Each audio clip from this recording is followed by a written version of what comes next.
행복한 결혼을 약속하는 남편을 고를 때 꼭 염두에 두어야 할 단 한 가지에 대해 이야기해 보려고 한다. 결혼은 인생에서 가장 큰 결정 중 하나인데, 그 상대를 선택할 때 여러분은 무엇을 기준으로 삼고 있는가? 어떤 사람은 연수입이나 학력, 혹은 외모나 공통 취미 같은 조건을 중요하게 생각할 수도 있다. 하지만 불교의 관점에서 보면 그것만으로는 진정으로 행복한 결혼을 보장하기 어렵다고 할 수 있다. 부처님께서는 인간관계의 본질에 대해 깊이 있는 통찰을 주셨는데, 이번 이야기를 통해 그 가르침을 바탕으로 남편을 선택할 때 절대적으로 중시해야 할 단 한 가지를 전해드리고자 한다. 이것을 알게 된다면 결혼 생활이 오래도록 지속되고 진정한 행복으로 가득 찰 것이다. 끝까지 함께 들어 주시길 바란다.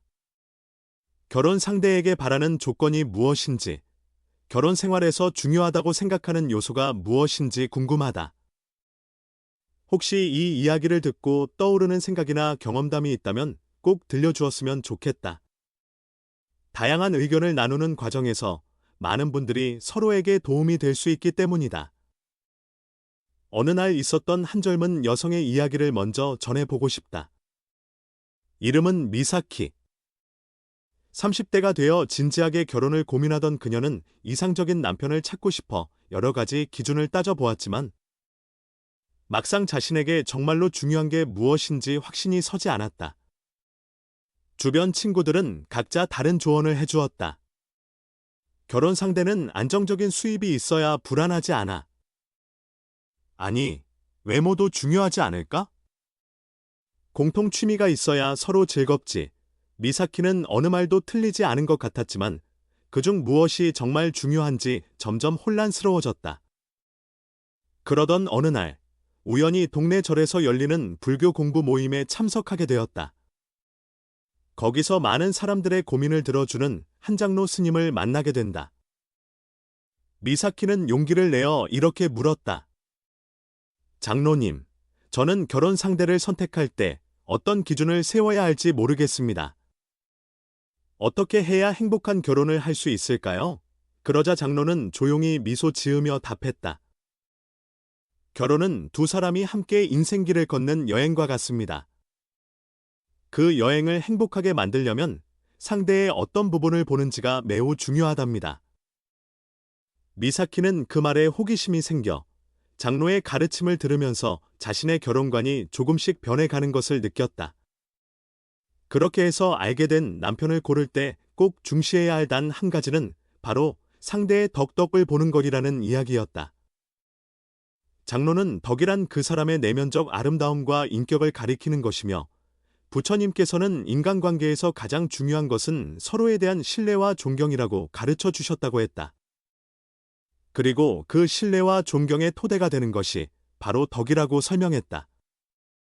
예를 들면 솔직함, 배려심, 성실함 같은 성품을 말한다.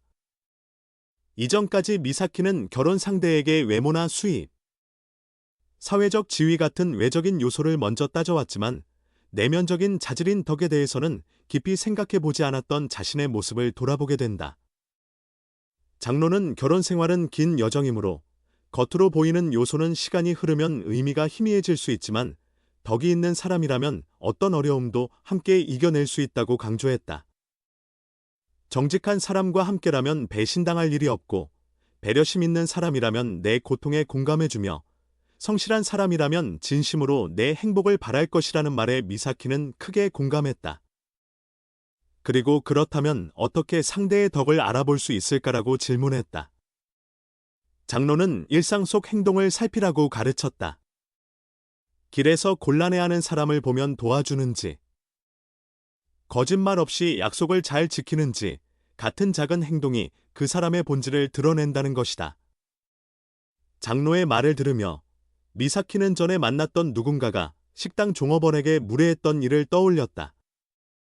그때는 대수롭지 않게 생각했지만 돌아보면 그런 행동이야말로 내면을 잘 보여주는 예였다는 사실을 깨달았다. 그러면서 미사키는 실제로 덕을 살피는 구체적인 방법을 알고 싶어졌다. 상대의 일상 속 행동을 어떻게 관찰하면 되는지 장로에게 물었다. 그러자 장로는 부처님께서 행동과 마음이 일치하는 것, 즉 거짓 없는 행위가 곧덕의 증거라고 하셨다며 세 가지 관점에서 살펴보라고 조언했다. 첫째, 그 사람은 누구에게나 평등한 태도를 보이는지 살펴보는 것이 중요하다고 했다. 나보다 지위가 높은 사람뿐 아니라 약자나 서비스직에 종사하는 분들에게도 똑같이 존중하며 대하는지를 보면 배려심과 자비심을 가늠할 수 있다는 것이다.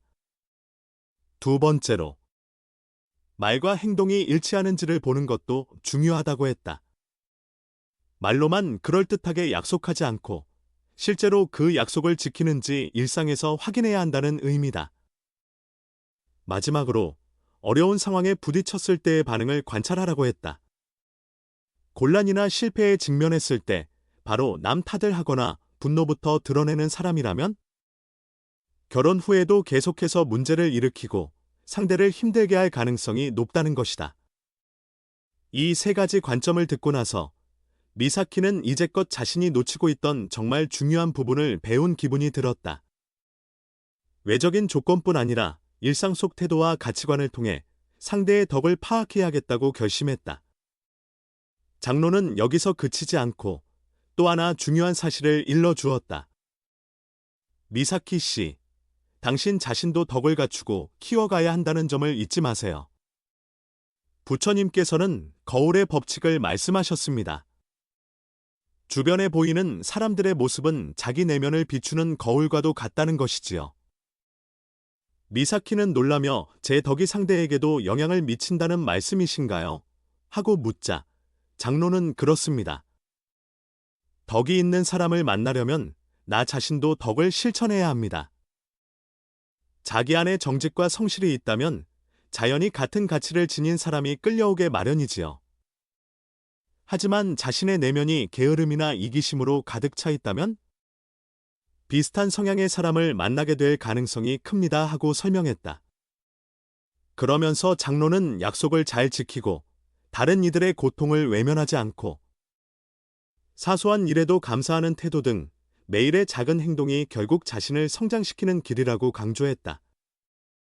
미사키는 그동안 원하는 것에만 집중하고 자신이 무엇을 주는지는 돌아보지 못한 시간을 떠올리며 반성했다. 그리고 그날부터는 주변 사람들의 이야기를 진심으로 들어주고 작은 호의도 기꺼이 베풀며 감사하는 마음을 자주 표현하는 데 힘쓰게 된다. 그 변화를 본 사람들 역시 서서히 미사키에게 호감을 느끼고 마음이 따뜻하고 배려심 있는 사람들이 하나둘씩 가까이 모이게 되었다. 결국 미사키는 덕을 기준으로 상대를 바라보고 스스로도 덕을 닦겠다는 마음을 실천한 끝에 본인에게 꼭 맞는 짝을 만나 결혼에 이르게 된다. 그리고 혼인 후에도 장로는 결혼 생활이 시작된 후에야말로 둘이 함께 덕을 쌓아가는 과정이 정말 중요합니다 라고 당부했다. 결혼은 시작점일 뿐이고 그 후로도 서로가 덕을 실천하며 보살펴줄 때 관계가 더욱 깊어진다는 설명이었다. 미사키는 결혼 생활을 하며 매일 감사의 마음을 표현하는 일을 게을리하지 않기로 다짐했다. 작은 일에도 고마워라고 말하는 것은 상대를 존중하고 서로의 존재를 인정하는 중요한 행위라고 느꼈다.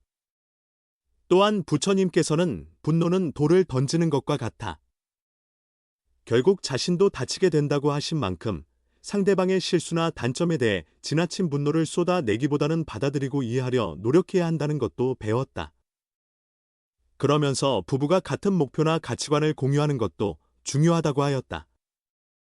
아이를 함께 키우는 일이나 지역사회 봉사 같은 목표를 만들어 실천하면 둘의 마음이 같은 방향으로 나아가며 더욱 단단해진다는 것이다. 그렇게 미사키와 남편은 불교의 가르침을 바탕으로 서로에게 감사하고 어려움 속에서도 탓하기보다 해결책을 고민하며 공통의 목표를 향해 나아가는 결혼 생활을 시작했다. 그러자 둘 사이에는 전보다 훨씬 깊은 신뢰와 사랑이 싹트기 시작했고 시간이 흐를수록 두 사람 모두 부처님의 말씀처럼 행복이 스스로의 마음과 행동에서 비롯된다는 것을 체감했다. 어느 날 두 사람은 장로를 다시 찾아 감사 인사를 전했다. 장로님, 덕을 볼 줄 알고 제 아내 덕도 닦아 가라는 가르침 덕분에 저는 정말 좋은 분을 만나 결혼할 수 있었습니다. 그리고 우리가 함께 서로의 덕을 지켜가려 노력하니 매일 평온하고 행복한 결혼 생활을 하고 있습니다. 장로는 미소 지으며 그대가 가르침을 진심으로 받아들이고 실천했기에 지금의 행복이 있는 것입니다. 앞으로도 그 마음을 잃지 않는다면 행복은 계속될 것입니다. 라고 답했다. 완벽한 상대를 찾는 것이 행복한 결혼의 전부가 아니라 서로가 가진 덕을 존중하고 함께 키워가는 것이야말로 결혼의 핵심이다. 그 덕은 작고 사소한 행동과 마음가짐에서 시작되어 매일매일 커져간다. 과거의 외형적인 조건만 추구했던 경험도 결국 자신에게 진정 필요한 것이 무엇인지 깨닫게 해준 과정이었음을 미사키는 감사하게 여겼다. 시간이 흘러 미사키는 자녀를 낳아 키우면서 그 아이들에게도 결혼 상대를 볼 때는 보여지는 것만 보지 말고 그 사람의 행동과 따뜻한 마음을 잘 살펴보렴이라고 가르쳤다. 집안에는 부처님의 가르침에 바탕을 둔 따뜻한 신뢰와 사랑이 늘 흘러넘쳤다. 결국 행복한 미래는 자신의 마음과 행동으로 만들어 가는 것이다. 배우자를 선택할 때도, 일상을 살아갈 때도 덕을 중심에 두고 생각한다면 스스로도 행복해지고 주변 사람들에게도 그 행복이 전해질 것이라고 장로는 거듭 강조했다. 미사키는 그 가르침을 평생의 지침으로 삼아 남편과 함께 감사를 나누며 서로의 결점을 보듬어주고 같은 목표를 향해 걸어 나가는 삶을 계속 이어나갔다. 그리고 그런 두 사람의 모습은 부처님의 가르침이 실현된 행복한 결혼에 살아있는 예가 되어 주었다.